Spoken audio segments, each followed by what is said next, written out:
Subscribe कीजिए हमारे channel नूर रज़ा को और बेल आइकन को प्रेस कीजिए जिससे आपको हमारी न्यू वीडियो की नोटिफिकेशन मिलती रहेगी। एक मर्तबा मिस्र में एक नचनिया आई, नाचने वाली खातून थी। उसको बहुत अच्छा नाचना आता था। नाचना तो अच्छा होता नहीं, लेकिन उर्फ आम की बात कर रहा हूँ।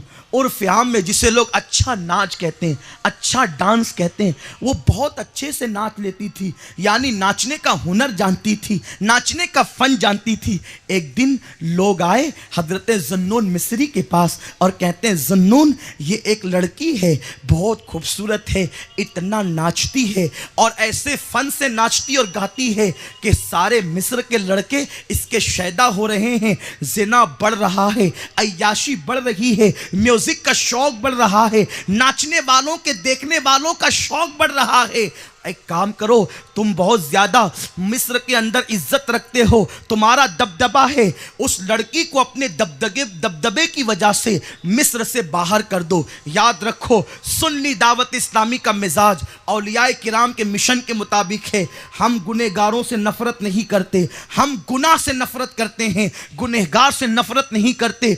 और गुनहगार से नफरत मत करना, खुदा जाने वो गुनाह उसका आखिरी गुनाह हो और जो नेकी को तुम कर रहे हो वो नेकी तुम्हारी आखिरी नेकी हो। इसलिए गुनहगार से नफरत न करना। क्या ये कम है? वो मेरे नबी का उम्मती है, वो मेरे आका का उम्मती है।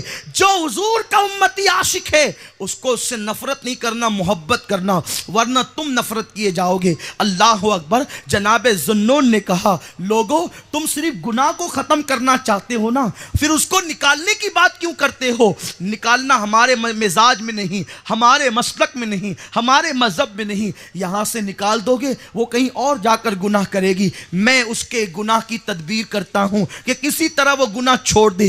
हजरत ज़न्नून ने अपने खादिम को भेजा कि जाओ उस लड़की से बात करो, वो एक रात में कितना कमा लेती है। अल्लाह अकबर। खादिम गया और उसने पूछा, तू एक रात में कितना कमाती है? उसने कहा, इतने हजार कमा लेती हूं। तो खादिम ने कहा, आज तेरे लिए रात गुजारने के लिए मेरे पीरो मुर्शिद हजरत ज़न्नून मिस्री आएंगे। आज आम नाच नहीं होगा, बल्कि आज की रात तुझे ज़न्नून के साथ बसर करना है। वो खुश हो गई, अपने हुस्न पे इतराने लगी।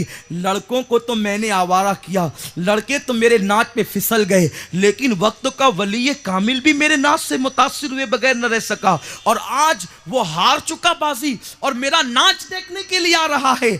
वो लड़की का ख्याल ये था, लेकिन उस नादान को नहीं पता था जिसकी आंखों में मदीने के जलवे हो वो किसी के नाच से मुतासिर नहीं होता, बल्कि वो अपनी आंखों से लोगों को पिलाकर ऐसा मस्ताना बनाता है कि लोग मदीने के दीवाने बनते चले जाते हैं। ज़न्नून मिस्री के खादिम ने आके कहा, हुजूर मैंने उससे सौदा तय कर लिया है, आज की रात वो आपके साथ गुजारेगी, आम लड़कों को आने की इजाजत नहीं होगी।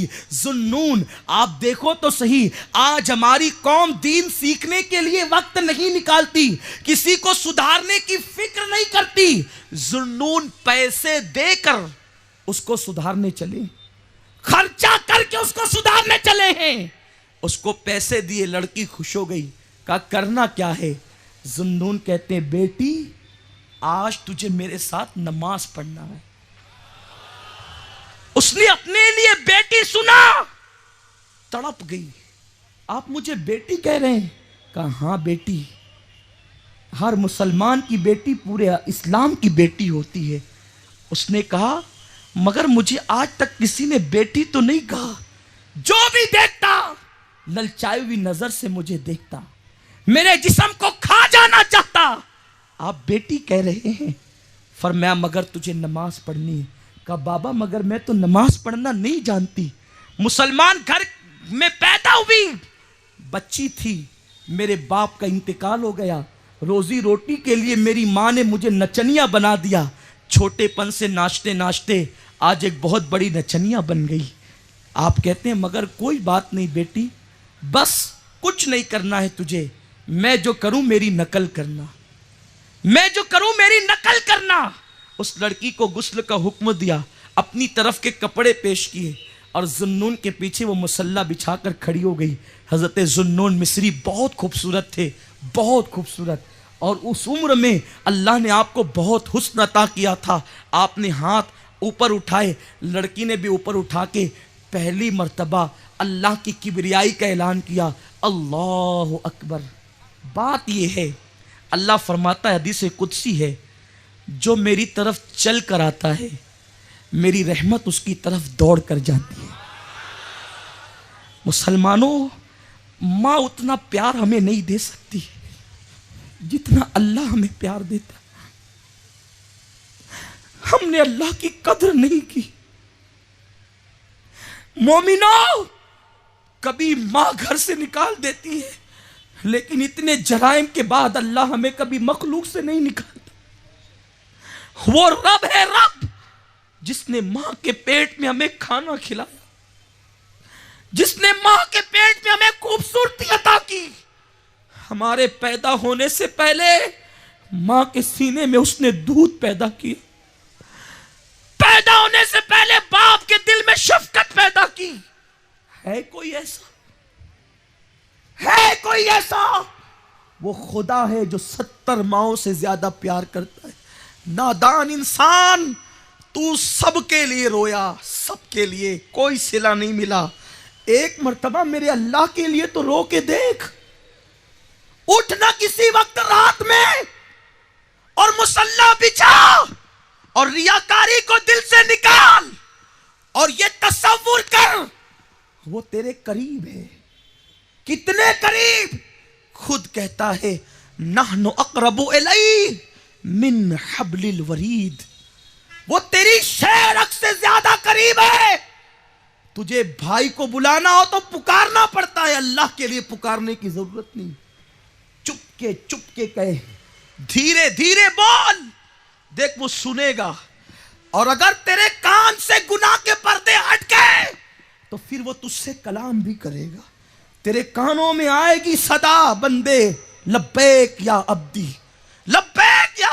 अरे सबको सुनने वाले, कभी उसकी मीठी मीठी बोली सुनने के लिए उठ तो सही, तौबा के दरवाजे पे दस्तक तो दे। देख वो कितना प्यार करता है। अरे जब गुनाहगारों से इतना प्यार करता है, जिस दिन नेक बनेगा तो कितना प्यार करेगा।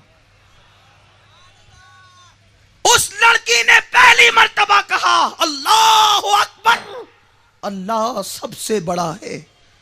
जुन्नून की सुनकर उसने भी कहा। जुन्नून ने कुरान की तिलावत शुरू कर दी। कुरान का एक अपना असर है, कुरान की अपनी एक चाशनी है। उसकी आंखों से आंसू बहते गए। रुकू किया हज़रत जुन्नून मिस्री ने, उसने भी रुकू किया। सुबहान रब्बिल अज़ीम की सदा थी जुन्नून के लबों पर। और जब रुकू से सर उठा तो जुन्नून ने सर को सजदे में रख के कहा, मौला मेरी लाज रखना। मैंने बड़े फख्र से कहा है कि मैं उससे गुनाह छुड़ा लूंगा, मौला यहां तक लाना मेरा काम था। ए मेरे करीम, यहां तक लाना मेरा काम था, इसके आगे संभालना तेरा काम है। अगर आज तूने न संभाला फिर ये कभी तेरे दर पे न झुकेगी। बस जुन्नून ने अर्ज किया, अर्ज करना था। जब नमाज मुकम्मल की, सलाम फिरा तो देखा वो लड़की वहां है ही नहीं, वो वहां मौजूद नहीं थी। जुन्नून के हवाले घर छोड़ के जा चुकी थी। खुदा जाने कहां गई, ढूंढा न मिली, ढूंढा न मिली। जो उसके हो जाते हैं वो गुम हो जाते, जो उसके हो जाते हैं वो गुम हो जाते हैं। बहुत तलाश किया, नहीं मिली। बरसों बाद जुन्नून मुसल्ले पर इबादत में थे, अचानक ऊँग आई। निदाई जुन्नून, आज दोस्तों का इंतकाल हो गया है, आज यार का इंतकाल हो गया है। अगर मुझे खुश करना चाहता है तो मेरे दोस्तों के जनाजे में शिरकत कर, उसकी जनाजा पढ़, उसके लिए कफन का इंतजाम कर। उठे, इशारा जहां हुआ था पते पर पहुंचे तो देखा एक गार के अंदर कुछ फरिश्ते थे जो परिंदे की शक्ल में मैयत के इर्द गिर्द मंडला रहे थे। मैयत पे चादर पड़ी हुई थी। जुन्नून पहुंचे अकेले, चेहरे से जैसे ही चादर हटाई पैरों के नीचे से जमीन खिसक गई। हैरत थी जुन्नून को, चेहरा देखा तो कोई आम चेहरा नहीं था, ये वही रक्कासा का चेहरा था, ये वही रक्कासा थी जिसको खुदा महबूब कह रहा था, जिसे खुदा यार कह रहा था, आज दोस्त का इंतकाल हो गया। और जुन्नून जैसे को हुक्म हुआ, अगर मुझे खुश करना है तो उसके जनाजे में चला जा। जुन्नून हैरान थे, दोस्त बन गई, दोस्त बन गई। ये तो रक्कासा थी जिसे मैंने ही पहली मर्तबा सजदे तक लाया था, लेकिन चादर डाली, सोचा कि ये औरत है, कफन पहनाने के लिए तो कुछ चाहिए, औरतें चाहिए, कफन खरीदने के लिए बाजार तक जाना है। जुन्नून बाजार गए, औरतों को बुला कर लाए। जब कफन लेकर आए तो गार में कोई नहीं था, एक रुक्का पड़ा हुआ था, उसको उठाकर पड़ा तो लिखा था, जो हमारे हो जाते हैं वो दूसरों के कफन दफन के मोहताज भी नहीं होते, हम उनका इंतजाम खुद कर लिया करते हैं और उनको ज़मीन गैरत में दफन करते हैं। और हज़रत जुन्नून ने कहा, मौला इस मकाम पर पहुंची कैसे, इस मकाम पर पहुंची कैसे वो रक्कासा। हुक्म हुआ, जुन्नून सच्ची तौबा करके महबूब बन गई।